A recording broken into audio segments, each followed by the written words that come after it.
ఎందుకు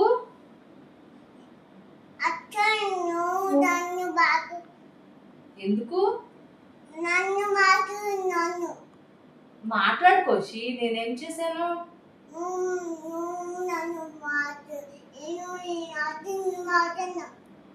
కోషి ప్లీజ్ మాట్లాడవా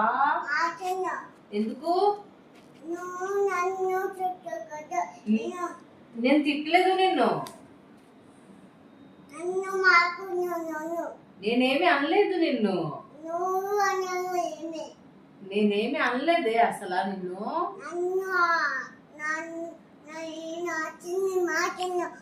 నా మాట వినువా ఎందుకు